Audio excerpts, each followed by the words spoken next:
Petit message avant que cette vidéo ne commence, elle a été initialement filmée en septembre, à la rentrée de septembre, pour être précis. Fort de mon impulsion de la rentrée, j'étais parti pour me remettre à faire plein de choses, dont des vidéos. Malheureusement, comme souvent, je suis un petit peu pris par les réalités des projets, des priorités. Et puis entre deux, j'ai également eu quelques petits soucis techniques, avec mon logiciel notamment, qui ont fait que j'ai dû un petit peu laisser ça de côté. Il faudra donc pas s'étonner s'il y a quelques petits décalages temporels dans mes propos. Cette vidéo fait suite à une précédente que j'avais filmée sur ma façon de travailler sur Krita. C'est un peu brouillon parce que pas écrit comme à mon habitude, mais j'espère que ce sera intéressant pour ceux qui se donneront la peine de la regarder. Sur ce, je vous souhaite un bon visionnage et puis à une prochaine vidéo dans 10 ans. Salut!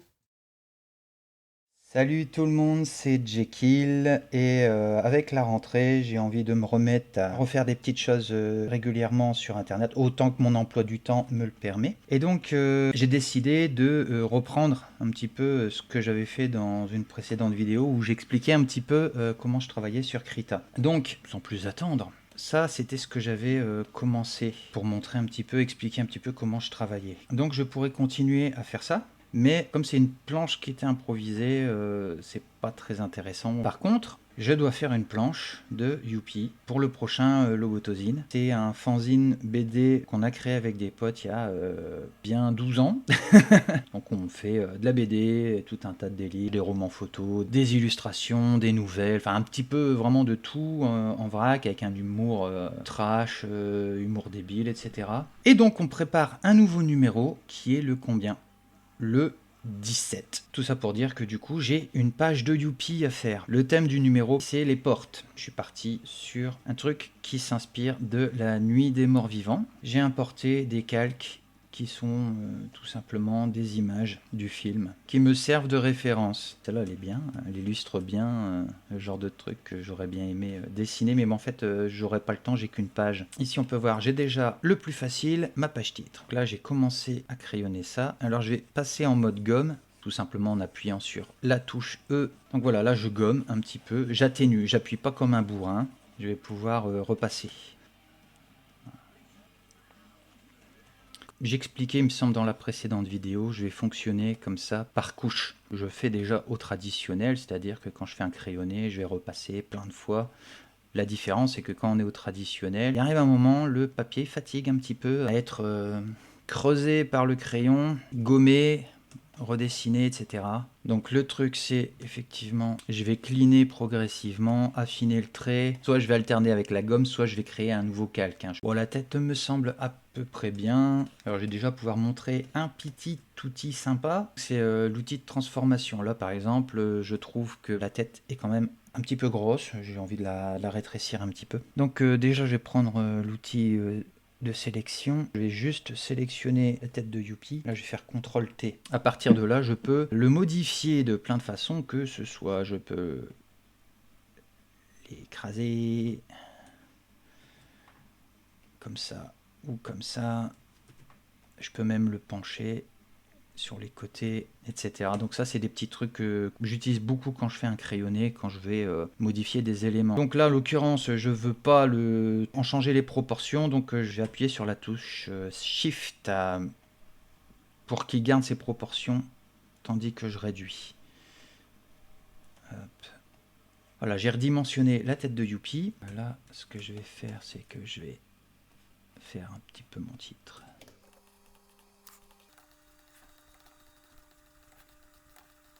Là, j'arrive au bord, donc certainement que je redimensionnerai un petit peu aussi. Là, je m'en fous par contre de garder la proportion. Si ça modifie, c'est pas grave. Du coup, j'ai envie de descendre encore un petit peu la tête. On va dire que la case titre est quasiment prête.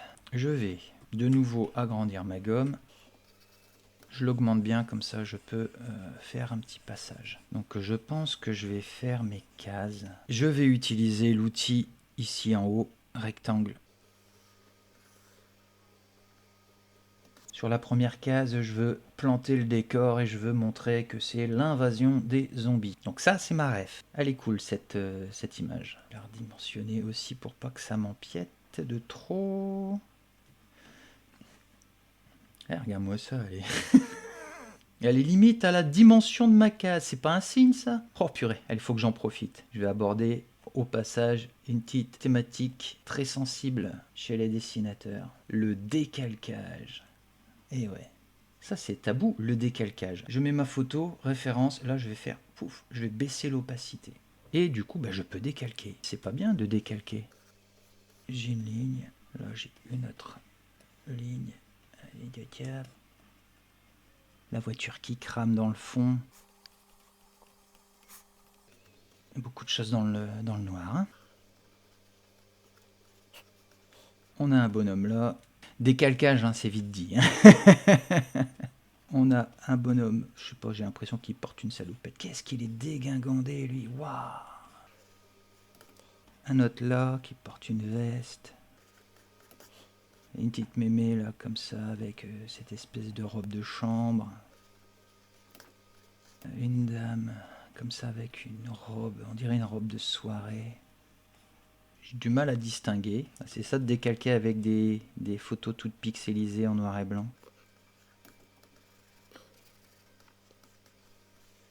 Bon là je reprends les silhouettes en fait plutôt. Purée, on dirait qu'il est coupé en deux celui-là. Il doit y avoir un truc qui passe devant à mon avis. On croirait qu'il est coupé en deux. Ok bon. Encore un bonhomme en robe de chambre ou je sais pas quoi. Alors j'enlève la photo. Voilà, ça va me servir de base. Je peux me servir de ça pour faire mon dessin. Je trouve quand même que l'arrière-plan est un petit peu trop loin. Je vais sélectionner la partie supérieure. J'appuie sur T, je peux déplacer. Ça me fait une base sur laquelle je peux travailler. Encore une fois, je passe à la gomme.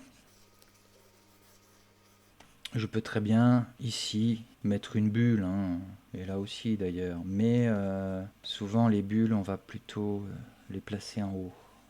Ça m'embête parce que vraiment là je trouve que le haut de l'image il est fort serré. Le problème quand on ne sait pas encore tout à fait ce qu'on va raconter précisément, on ne sait pas les lignes de dialogue, etc. Du coup, bon bah la taille des bulles ça reste approximatif.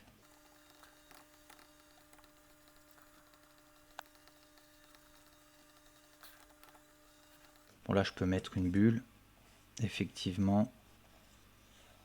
Ici je veux garder cet espace libre parce qu'on voit la voiture qui crame. Mais par contre là mon premier plan m'embête. Ici j'ai un gros vide. Et lui, il me paraît trop petit. Pourtant c'est cohérent sur la photo, c'est les proportions, voilà. Mais moi dans le plan que je veux, lui, il est trop petit. Alors je vais le sélectionner, CTRL T, et je vais l'agrandir.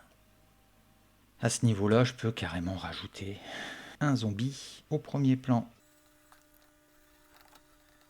On est dans du cartoon, du coup la tête ici, elle est trop petite. Mais alors, pourquoi tu t'emmerdes à repasser des trucs si c'est pour tout transformer derrière Je sais pas. C'est marrant, mais on dirait plutôt un Slenderman. Si je lui allonge les mains. Ok, bref. Bon, si vous n'avez pas les références, c'est que vous n'êtes pas branché horreur. C'est dommage. Lui aussi, on dirait un Slenderman du coup. Il porte une salopette. Voilà. J'ai pas beaucoup avancé. Pour dire de finir la vidéo, je vais finaliser cette case-là. Alors, on est parti. Je repasse encore une fois un coup de gomme. J'atténue. Maintenant, on va dessiner un petit buisson ici, ça habille le décor, et surtout ça cache un petit peu des éléments, j'en foutrai un derrière. J'ai l'impression qu'il devait y avoir un arbre là, ce qui pouvait expliquer que la silhouette dans le fond elle était un peu coupée en deux. Toute cette prise de tête juste pour une case, mais tu m'étonnes mon bon Jekyll que tu sois tout le temps aussi long à dessiner. Ok, bon, des bonhommes, des zombies.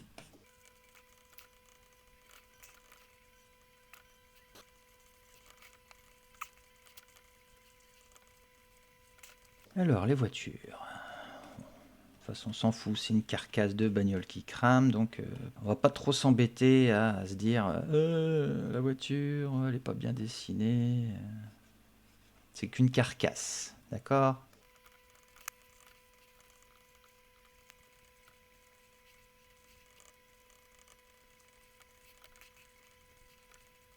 Alors voilà, de temps en temps on peut aussi, histoire de s'aider ou de se faire peur, pouf, faire un petit coup de miroir avec la touche M, comme ça on voit que son dessin est tout tordu. En fait c'est super pratique, pas pour le côté je dessine en symétrie, c'est juste que des fois on a un confort à dessiner, à faire les traits dans un sens, quoi. Du coup utiliser la touche de miroir permet de garder ce confort. Moi j'utilise régulièrement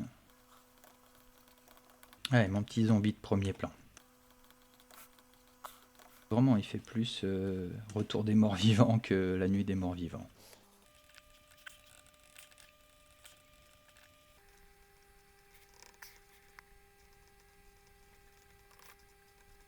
Tiens, The Grudge, là, non, là, The Ring, comment ça s'appelle déjà Oh, j'ai un trou.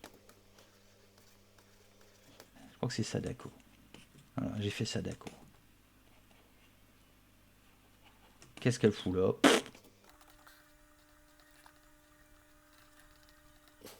Ses vêtements, ils ont l'air tellement en loque qu'on croirait une momie.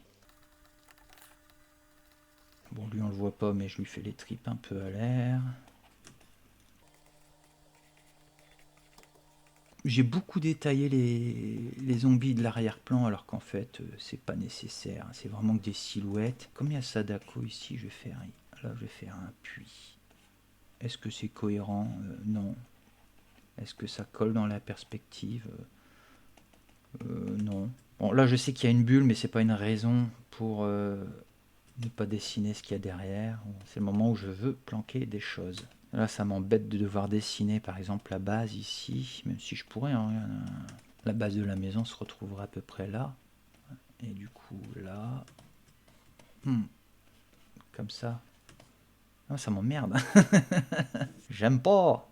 Donc, je vais rajouter des buissons. Ici, là. Je pense que je mettrai aussi des petits bouts là, de membres, des machins sanguinolents. Là, je trouve cette zone-là, elle est moche, mais je me suis pas vraiment attardé dessus parce que, comme je disais, là, on va avoir une grosse bulle. Je pense que je mettrai peut-être une bulle là aussi, ou là, je ne sais pas. Là, il y a encore des endroits où on peut mettre des bulles. Voilà, là, je repère déjà des zones. Ici, j'ai pas envie parce que là, il y a le feu de la bagnole. Là, j'ai déjà fait un peu le tour en me basant juste sur une case. Selon les conditions, les circonstances, je peux être amené à détailler encore plus. Là, franchement, là... Cette case-là, elle n'est pas détaillée des masses, hein. Je la trouve pas non plus exceptionnelle. Mais voilà, des moments, je vais préférer finaliser le truc quand je fais l'ancrage. Je réduirai l'opacité. Là déjà, ça paraît plus clair. Je la réduis aux alentours de 20%. Et après, je créerai un calque d'ancrage. Mais bon, ça sera pour une prochaine fois. Ça fait déjà un moment que je suis là-dessus. Je vais arrêter là, je pense. C'était un prétexte pour moi de refaire une petite vidéo avec la rentrée et puis le retour de tout un tas de projets. Un des trucs qui est revenu à mon esprit, c'est aussi parce qu'on m'a refait le commentaire, c'était l'éventualité de me lancer sur une chaîne Twitch. Alors c'est tentant de se lancer sur Twitch, mais j'ai déjà pas beaucoup de temps à consacrer à une chaîne YouTube et à tout un tas de trucs en parallèle. Est-ce que c'est vraiment un bon calcul de faire une chaîne Twitch? Honnêtement, je sais pas. Mais c'est un truc auquel j'ai déjà pensé et qui revient un petit peu sur le tapis. Bref, je vais pas m'étendre pendant 3 plombes. Je vais arrêter cette vidéo là. J'espère que ça vous a intéressé, même si j'ai pas fait grand chose au final. Je vous invite à me suivre si vous le souhaitez sur les réseaux et à vous abonner si vous le souhaitez, même si je n'ai aucune garantie à vous donner sur la fréquence des vidéos parce que j'en fais une fois tous les 1000. Et puis n'hésitez pas à suivre mon travail, à lire mes BD. Je mettrai des liens sur un petit peu tout ce que je fais. Je vais m'arrêter là. Ciao et à une prochaine fois.